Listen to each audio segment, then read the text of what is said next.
You want details? Fine. I drive a Ferrari 355 Cabriolet. What's up? I have a ridiculous house in the South Fork. I have every toy you can possibly imagine. And best of all, kids, I am liquid. So, now you know what's possible. Let me tell you what's required. If you want to hit us up here for life advice, lifeadvicerr@gmail.com. Kyle, people were wondering if the Long Island home wrecker was going to check back in. Maybe be upset. I hope so, man. I hope he's pissed too. We did not receive any correspondence from him. That got real, man. Good job. Good on you, as they say. Yeah, I got to tell you, there was halfway through it. I was like, okay, this guy's 25 and a married woman started hooking up with him and this stuff happens. But then it became about all of the things that he would benefit from without talking about any of the other stuff. If you're going to move in with a 39-year-old woman that's divorcing her husband and has kids. And he was like, the house is sick, dude. And yeah, I had a hard time with that. Although I always try to be, even as I get older, be very sympathetic to the fact that when you're younger, when you're older, I love how when it's like, oh, young guys, they make mistakes. Old people make mistakes too. It's just, they like telling you your mistakes are a bigger deal. So there you go. All right. Checking in here. Oh, this is a pretty basic one. I guess it's because it's a little different. It's kind of all right. James says, "Hey Ryan, long time, first time advice. I'm looking for a specific, and it's something you are the definitive subject matter expert on. Several years ago, I was walking into a meeting at a high-end yacht club in Sarasota, Florida, which my clients are members of. It was a mid-afternoon meeting, so the club was almost completely empty, except for two guys sitting at the bar while I was walking past. I noticed that one of them was the co-host of my favorite ESPN radio show, Mr. Ryen Russillo. Okay, I'm not really into autographs, so I think it's a little creepy to ask people you don't know to take pictures with you, but I did not want to walk up and let you know I enjoyed your work and offer to buy you around. That's my move. I'm not better than anyone who wants the autograph or picture. My kink is to be able to tell my friends, yeah, I bought him a drink. Oh, okay. It's a weird sentence, but all right. There's just one issue. The person drinking with you was Jay Williams, not the murderer. That's Jay from Duke, coworker, longtime coworker. This is before he'd done anything of consequence in media. So if I also wanted to acknowledge him, I only had his playing career to go off of. What am I supposed to say at this time of my life? Hey, man, I like watching you play. Sorry, you can't do it anymore. That's kind of mean. Or as an Indiana fan, thanks for missing those free throws in the Elite Eight.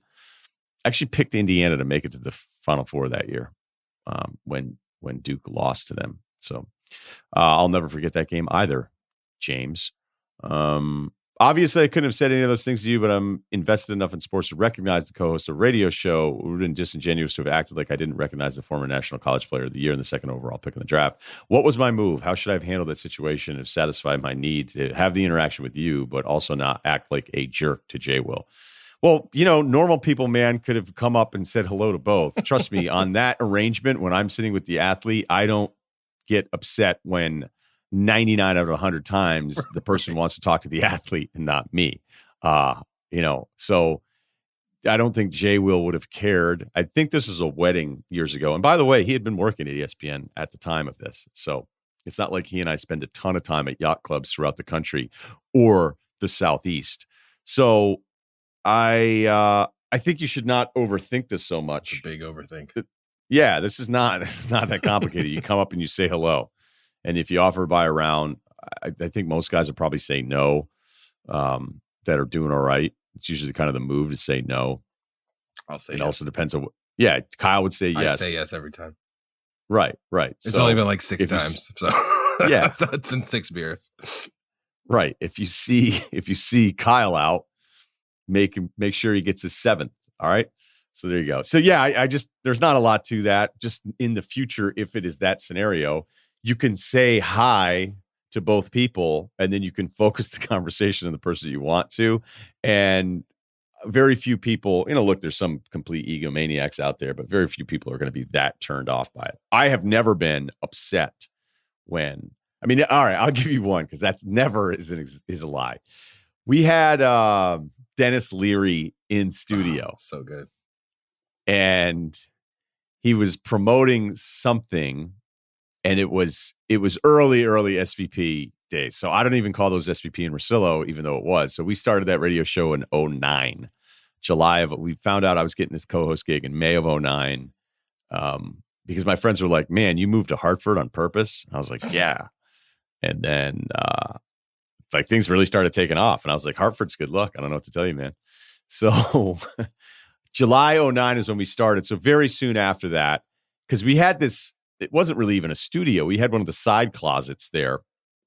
And I had, been at ESPN. This is my fourth year.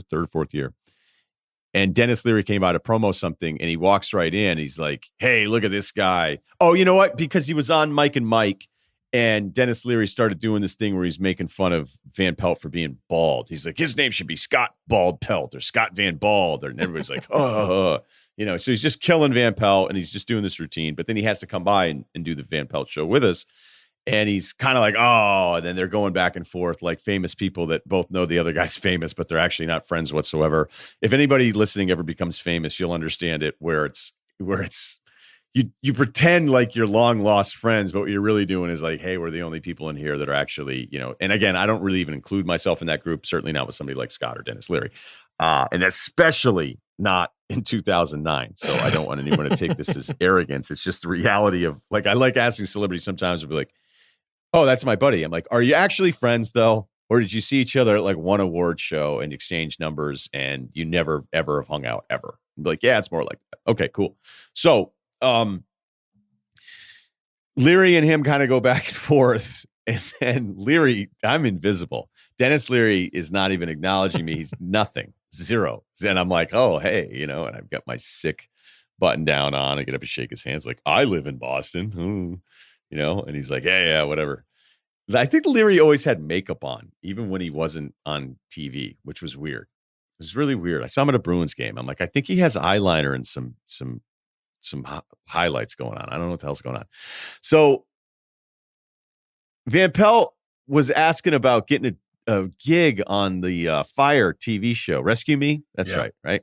And Larry's like sizing him up and he's looking and he's going, yeah, I may have something for you. Yeah. And Leary had nothing for him and that went nowhere, but he was playing the game a little bit. And then I am like, hey, so do you think into the microphone, and Leary looks at like, who the hell, what's this? This guy the talks? the intern's talking, who turned this guy's mic on? And it was pretty clear. And then he kind of was like giving me the business. And Van Pelt's looking at me going, oh, Russillo's going to get so pissed off right now. And I was definitely that pissed off. And I don't, remove from it. I mean, Denis Leary's not supposed to know who I am. I doubt he even knows who I am now. So, but yes, there's one. I'll give you one. But it all removed from it makes sense. Like, it's not Denis Leary's fault. He doesn't know who I am. And you could sit there and say, oh, it's great if everybody treats everyone the same. I don't know. Because sometimes when you see somebody treating everybody the same, you're like, do you actually feel this way? Is this genuine? Or are you just doing it because you read about it in some book about meeting people? So I spent way too long on that, but I'm just sharing that story with you. I think it's just think less about this stuff. If you want to go up and say hello, because as I say to anybody, if somebody goes, oh, I didn't want to bug you, it's never a bad thing to hear from people that like what you're doing. But, if somebody's with... somebody's on a date or something, fuck off. Just kidding. This show was sponsored by BetterHelp. Have you ever noticed that sometimes even the best NBA players can't buy a basket, or an all-star baseball player can't get a hit, or the top-rated quarterback can't complete a pass? The fact is, no one can always be at the top of their game. It's just not humanly possible. And what's true in sports is true in real life as well. It's normal to feel overwhelmed at times or like you're just in a slump. Working with a therapist can help you pull yourself out of it and get you back to being your best self. That's why you should consider BetterHelp Online Therapy. BetterHelp is convenient, affordable, and entirely online. Visit BetterHelp.com/Ryen, R-Y-N, for 10% off your first month. That's BetterHelp, HELP.com/Ryen. Okay, one more here. This is unbelievable. This is a good pick, Kyle. Longtime listener from back in the SVP and Russillo days, ECU sign guy is part of the reason I ended up going to ECU. Go Pirates. For those that don't know, ECU sign guy, Van Pelt and I were live from Fort Worth. We were live from Fort Worth quite a bit because the guy that runs Fort Worth is like this massive Disney stockholder. So every time ESPN had to do something in the Dallas-Fort Worth area, we would take over. the downtown of Fort Worth. So I've spent many a night in Fort Worth, which is a pretty crazy stat if you think about it. I did not think in my 20s to be like, you know what place I'm gonna probably stay a lot at? It's Fort Worth. So there was a guy, because it was cold out, and I don't know, I think it was an all-day lineup, so it wasn't like a scheduled public appearance remote deal. And one guy showed up by himself with a white sign with purple letters spray painted on it that just said ECU. And it's one of Scott and I's favorite memories from the entire show. The fact that that sign was part of the reason you went there, though, that seems ridiculous. So I don't know. Already, we're off to a bad start. Okay. 25 years old and working as a laborer for an asphalt paving company. Not exactly what I imagined I would be doing post-grad, but work is work. Previous to starting this job, I had left another job to move back to North Carolina from my hometown. Long story short, moving didn't work out. Family matters to attend to. Sorry to hear about that. Been there, know what it feels like. So I needed some cash to pay the outrageous, we're going to have to learn how to spell outrageous. Pay the outrageous student loans I've acquired. And what started out as helping a friend seal coat driveways when his coworker quit turned into 2 seasons of seal coating driveways. Finding decent paying jobs in my degree field has been difficult, given my long list of better paying labor jobs I've had to take to help pay for college, rent, food, car. This has left me unable to get a job, any job related to my communications degree. Okay. At least that's my excuse. Recently, my boss offered me a promotion to become the company's project manager estimator. I reluctantly accepted this offer and will be starting that position next season. So promotion, probably more pay.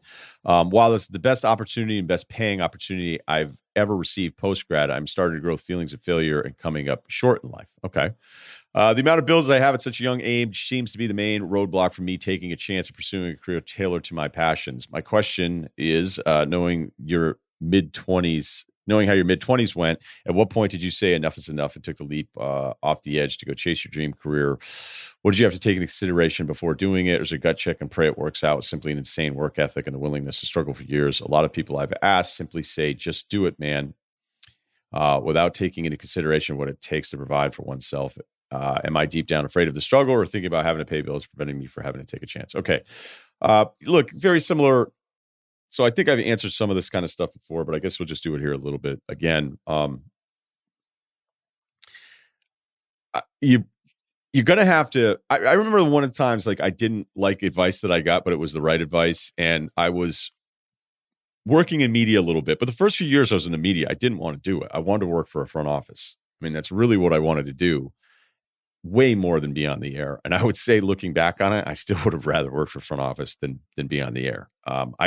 Being on the air was not the thing I knew I wanted to do something special. And once the on-air thing started happening, I was like, hey, this is going to be a good career if I can figure it out. I think I'm good at it. I'm getting some good feedback, but it's going to be a really, really hard struggle. I mean, this is just a tough industry to break into. And the entry-level job numbers are bad. They're just bad. I mean, there's less and less jobs. Even though there's more outlets, it feels like there's less jobs, more kids graduating. First of all, you're only 25. So why don't you give yourself this first thing and just take a deep freaking breath, okay? Take a deep breath. You're 25. This is not abnormal to feel this way. It's good that you feel this way. It's good that you're looking around you going, hey, I'm worried about this. I'm worried about that. I mean, you don't want to have it consume you because, that's the problem. That's what I did. But the fact that you want something to be better is important. Okay. So that's the first part. And you're like, all right, well, this is cool. Like, this is actually a step in the right direction. I have some self-awareness, not a great speller, but you're thinking about what the next thing is instead of just saying, oh no, now I'm 35 and I haven't really put any thought into any of this stuff. And now I feel like, oh, I wasted all these years. Okay. So let's start by relaxing. Being outside and working is something I did actually really like. The bartending part of it, even though it was kind of fun at first, it just wasn't fun anymore for me. I felt, I have no problem with anybody bartending, but it just wasn't what I felt like I was meant to do the rest of my life. And I also was looking at some of the, older guys that were kind of doing it, and that was like really becoming the lifestyle. And I didn't want that. I didn't want, like, it's cool to have a boat and everything, but I didn't want to be out drinking 5 nights a week either.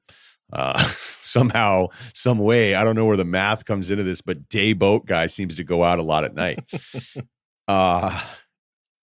So I know you're thinking about all these bills, and I don't know the exact details of your finances here, but I really do believe that things find a way of figuring themselves out. And I know this is not specific advice, but it's true.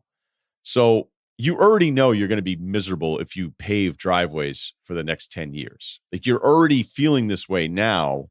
So the money can be good, but is this your career? Now, if this is your career and you like the driveway thing and there's room for growth, and next thing you know, you're running your own company in a few years because you learned the trade and now you're your own boss, you're not answering to anybody else, and you're taking better vacations and you can buy the wife the car she wants and all those things. Like there's nothing wrong with that. I personally, that was not the goal or the standard that I had for myself.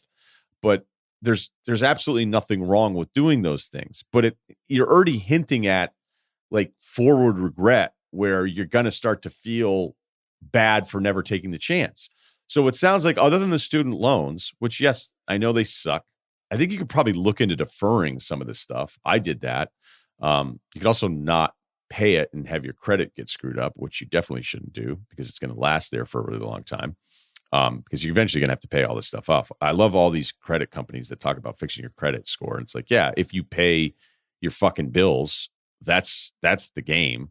So I would now, first of all, you got to find a landing spot. I don't know where that's happening. I mean, I'm having a hard time getting Cerruti a job right now. So random emailers that keep asking Kyle to get them a job through me, it's just not happening.